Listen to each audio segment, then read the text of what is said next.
Sa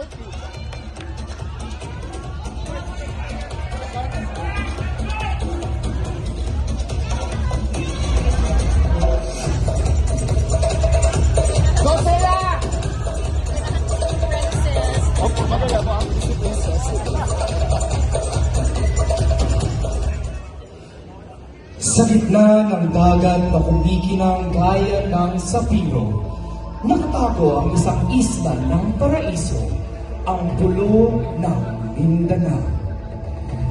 Dito nagsasama-samang namuhay ang dalawang tribo, ang mga Adlaw, mga taong nag-aapoy sa kanilang tapang tulad ng araw, at ang mga Bulag, tahimik at misteryoso tulad ng gabi.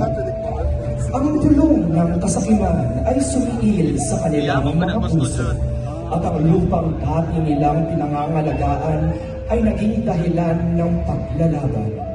Napalitan ng sandata ang mga instrumento, at ang kanilang mga tauhan ay nagpatayan. Ang paraiso ng pulo ng Mindanao ay nalunod sa init ng labanan. Mula sa naghiningas na kalangitan, lumitaw ang isang nilalang na nagniningning, si Amiha, ang engkantada ng mga bituin.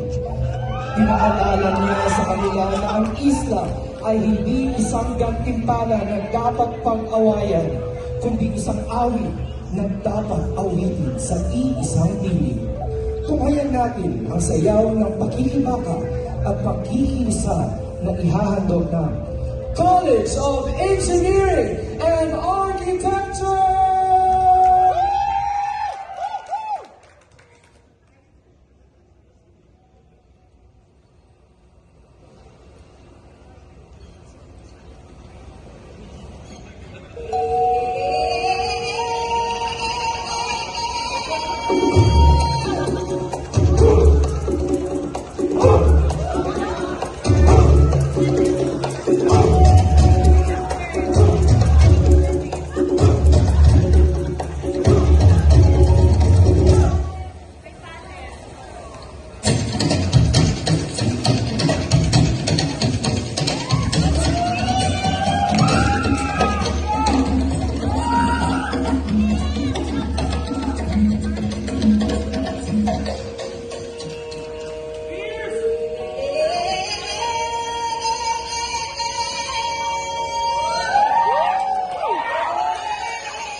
Practice lang yan.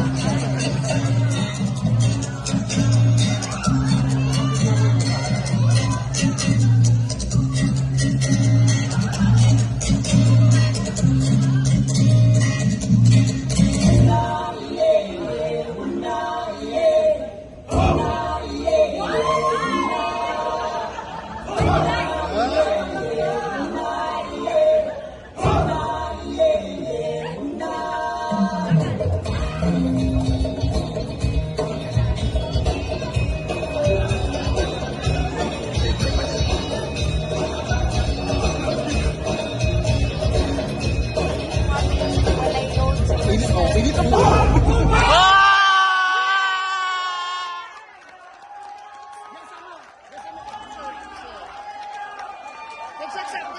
Project. Ayan, isa pa. Project.